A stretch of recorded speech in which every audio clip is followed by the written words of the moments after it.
Hi, everyone. Thank you for joining. Please feel free to comment where you're joining from. We would love to know, and we'll get started in a few minutes. Thank you so much, everyone, for joining. Good morning. Good morning, everyone. Well, hi, everyone. My name is Katie Lockyer, and I'm the Communications and Project Management Specialist here at Outreach International. Today, I'm welcoming you from Amsterdam and want to thank you all so much for joining us again for our Outreach CEO livestream series. Last week, Elene shared how local leadership is at the heart of community-led development. Today, we're taking that conversation a step further by exploring a powerful question: what makes development truly sustainable? In today's session, Elene will share how long-term change becomes possible when community members lead their own progress. By building their own plans, strengthening local skills, and owning every step of the process, communities are able to continue thriving long after they have completed our program. This is development that lasts. So without further ado, please join me in welcoming our CEO, Elene Cloete. Elene. Thank you so much, Katie. Thank you so much. As Katie has shared, my name is Elene Cloete, and I'm the CEO of Outreach International. And as Katie is joining you from Amsterdam, I'm joining also from a different location. I'm joining you from Chapel Hill, North Carolina, where I am representing Outreach at the UNC Water and Health Conference this week. I'm excited to be back with you for the third installment of our four-part live stream series. If you joined me before, you heard me talk about how our process works and what it prioritizes, and also what the key people within communities leading the charge toward impactful change do. But so often when talking about our mission, people would say, well, that's just great, Elene, but why should we invest in outreach and its community-led development approach? And I would respond simply by saying, because it not only provides immediate people-driven solutions to some of the world's hardest challenges, but it does so in a long-term and in a sustainable way.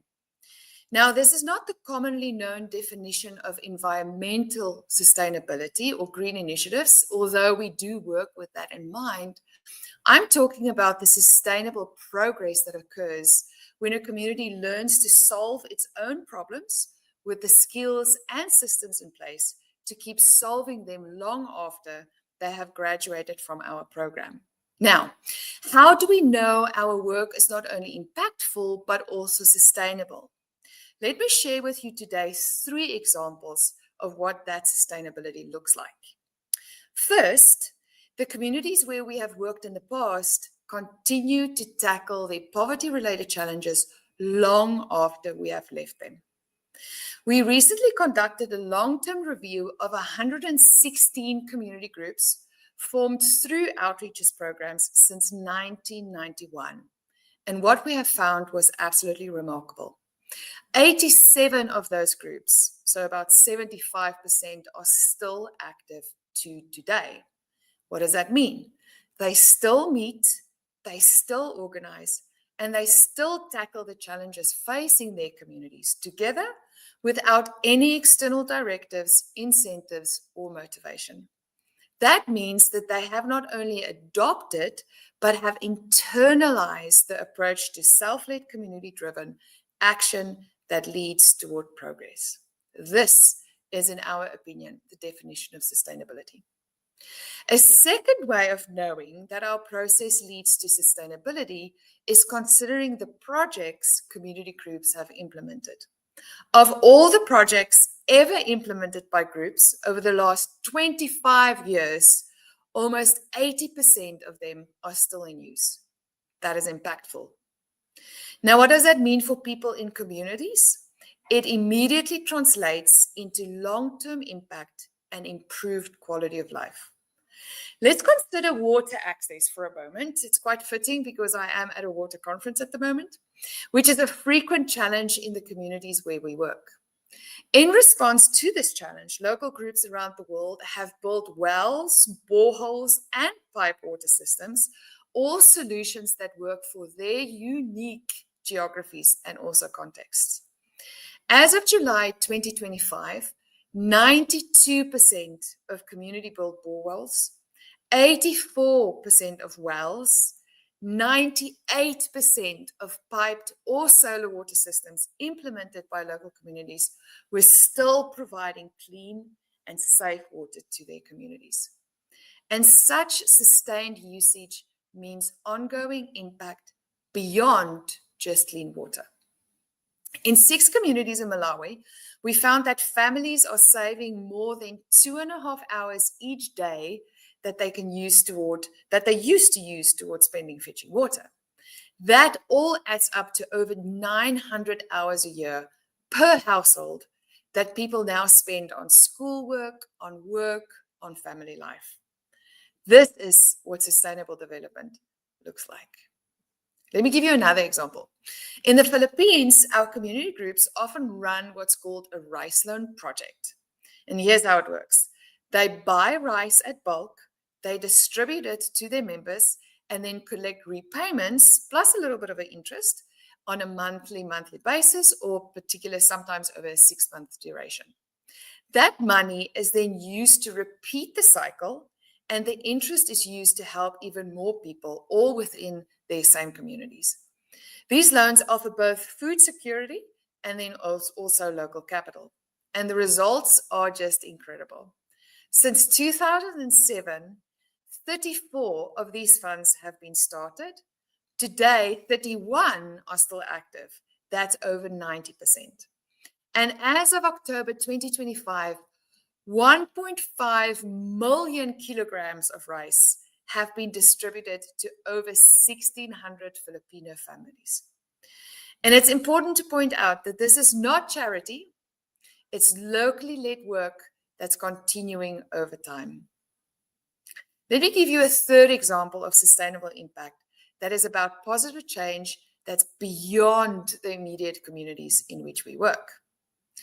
And it reminds me of a concept by Malcolm Gladwell about what makes an idea stick.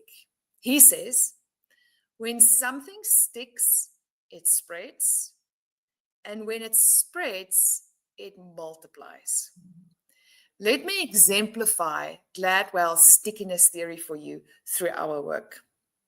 In the Philippines, community groups supported by outreach began to see the results of their work, and then their neighbors took also notice of that work. Without us even knowing about it, these original groups began sharing what they've learned with their neighbors. And they then started organizing their neighbors, and they helped them build solutions for their challenges. We ended up calling this phenomenon Sprout because that's what it is. It's the natural organic growth of a model that works. We've been so inspired by Sprout that we decided to invest in it. And to date, we have supported 13 existing communities to reach 17 neighboring communities, improving the lives of an additional 10,000 people. Now that's sustainability.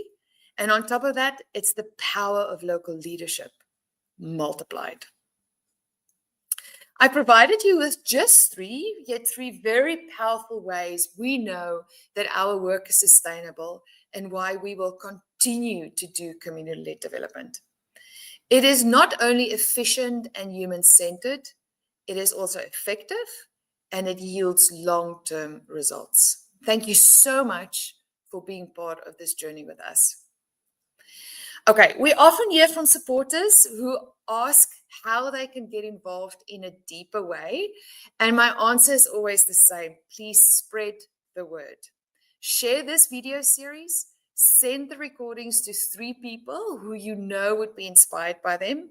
And in the process, help us grow this movement by bringing others along. Because when you support Outreach International, you're not just helping someone meet a need, you are actually helping them build a future. And that future can grow to include thousands of more people. Next week, I'll be joining you from another conference, this time out of Portugal, where I will be representing Outreach International. And I will be talking next week on our final topic, in this series on partnerships. And the topic will be about how no organization, no matter how good they are, can do this work by themselves. And also how long-term success depends on working together across sectors, countries, and also cultures. Until then, thank you again so much for listening. Thank you for believing in this method and in outreach to carry it out. Thank you for being a part of the movement toward a world where progress belongs to everybody. I look forward to seeing you next week. That's all from my side, Katie. Thank you. Thank you so much, Elene, for showing us how sustainability and community-led development isn't about temporary fixes, but about equipping people with the tools and confidence to shape their own future. When communities take ownership, progress doesn't fade. It grows generation after generation. Thank you all for being a part of this conversation today. If you have any questions or reflections from the live stream, we would love to hear from you. We hope you'll join us again next week for the final episode of our live stream series, where Elene will explore how strong partnerships help communities continue developing after outreach's support. It's a powerful conclusion to this series, and you won't want to miss it. Thank you all again, and we'll see you next week. Bye, everyone. Thank you. Thanks, everybody. Bye.